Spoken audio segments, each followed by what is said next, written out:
जय बृहस्पति देवा, स्वामी जय बृहस्पति देवा। छिन छिन भोग लगाऊं, कदली फल मेवा। ओम जय बृहस्पति देवा।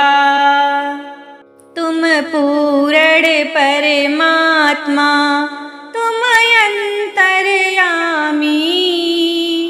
प्रभु तुम अंतर्यामी। जगत पिता जगदीश्वर, तुम सबके स्वामी। ओम जय बृहस्पति देवा। चरणामृत निज निर्मल, सब पातक हरता। प्रभु सब पातक हरता, सकल मनोरथ दायक, कृपा करो भरता। ओम जय बृहस्पति देवा। तन मन धन अर्पण कर, जो जन शरण पड़े।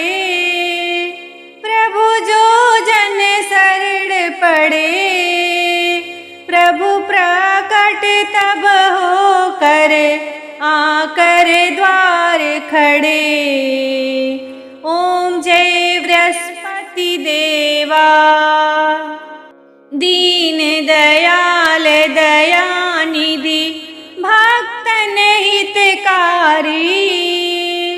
प्रभु भक्तन हितकारी, पाप दोष सब हरता, भव बंधन हारी। ओम जय बृहस्पति देवा। सकल मनोरथ दायक, सब संशय हारी। प्रभु सब संशय हारी, विषय विकार मिटाओ, संतन सुख हारी। ओम जय बृहस्पति देवा।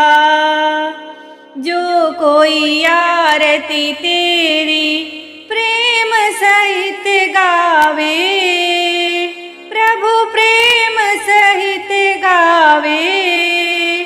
ज्येष्ठानंद आनंद सो निश्चय फल पावे। ओम जय बृहस्पति देवा। ओम जय बृहस्पति देवा। स्वामी जय बृहस्पति देवा। छिन छिन भोग लगाऊं, कदली फल मेवा। ओम जय बृहस्पति देवा। जय विष्णु भगवान। नमस्कार, प्रणाम। आपन माटी आपन गीत में आप सबका स्वागत बा। आज हम आप सबके गुरुवार व्रत कथा सुनाई। तो आप सब गुरुवार बृहस्पतिवार व्रत कथा सुनी सबे। प्राचीन काल की बात है, किसी राज्य में एक बड़ा प्रतापी और दानी राजा राज करता था। वह प्रत्येक गुरुवार को व्रत रखता एवं भूखे और गरीबों को दान देकर पुण्य प्राप्त करता था। परंतु यह बात उसकी रानी को अच्छी नहीं लगती थी। वह न तो व्रत करती थी और न किसी को एक पैसा दान में देती थी, और राजा से भी ऐसा करने से मना किया करती थी। एक समय की बात है, राजा शिकार खेलने वन को चले गए थे। घर पर रानी और दासी थी। उस समय गुरु बृहस्पति देव साधु का रूप धारण कर राजा के दरवाजे पर भिक्षा मांगने आए। साधु ने जब रानी से भिक्षा मांगी तो वह कहने लगी, हे साधु महाराज, मैं इस दान और पुण्य से तंग आ गई हूँ। आप कोई ऐसा उपाय बताएं जिससे कि सारा धन नष्ट हो जाए और मैं आराम से रह सकूं। बृहस्पति देव ने कहा, हे देवी, तुम बड़ी विचित्र हो। संतान और धन से कोई दुखी होता है? अगर अधिक धन है तो इसे शुभ कार्यों में लगाओ। कुंवारी कन्याओं का विवाह करवाओ, विद्यालय और बाग बगीचों का निर्माण करवाओ, जिससे तुम्हारे दोनों लोग सुधरेंगे। परंतु साधु की इन बातों से उस रानी पर कोई असर नहीं हुआ। उसने कहा कि मुझे ऐसे धन की कोई आवश्यकता नहीं जिसे मैं दान दूं और जिसे संभालने में मेरा सारा समय नष्ट हो जाए। तब साधु ने कहा, यदि तुम्हारी ऐसी इच्छा है तो मैं तुम्हें जैसा बताता हूँ तुम वैसा ही करना। गुरुवार के दिन तुम घर को गोबर से लीपना, अपने केशों को धोना और पीली मिट्टी से अपने घर को लीपना। केशों को धोते समय स्नान करना, राजा से कहना वह हजामत करवाएं। भोजन में मांस, मदिरा खाना, कपड़ा धोबी के यहाँ धुलने डालना। इस प्रकार 7 बृहस्पतिवार करने से तुम्हारा समस्त धन नष्ट हो जाएगा। इतना कहकर साधु रूपी बृहस्पति देव अंतर्ध्यान हो गए। साधु के अनुसार कही बातों को पूरा करते हुए रानी को केवल 3 बृहस्पतिवार ही बीते थे कि उसका समस्त धन संपत्ति नष्ट हो गया। भोजन के लिए राजा का परिवार तरसने लगा। तब एक दिन राजा ने रानी से बोला, हे रानी, तुम यहीं रहो, मैं दूसरे देश को जाता हूँ, क्योंकि यहाँ पर सभी लोग मुझे जानते हैं, इसलिए मैं कोई छोटा कार्य नहीं कर सकता। ऐसा कहकर राजा परदेश चला गया। वहाँ वह जंगल से लकड़ी काट कर लाता और शहर में बेचता। इस तरह वह अपना जीवन व्यतीत करने लगा। इधर राजा के परदेश जाते ही रानी और दासी दुखी रहने लगी।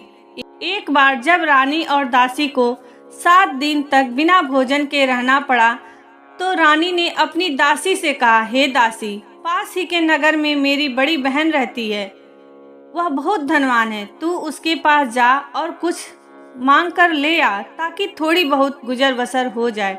दासी रानी की बहन के पास गई। उस दिन गुरुवार था और रानी की बहन उस समय बृहस्पतिवार का व्रत की कथा सुन रही थी। दासी ने रानी की बहन को अपनी रानी का संदेश दिया, लेकिन रानी की बड़ी बहन ने कोई उत्तर नहीं दिया। जब दासी को रानी की बहन से कोई उत्तर नहीं मिला तो वह बहुत दुखी हुई और उसे क्रोध भी आया।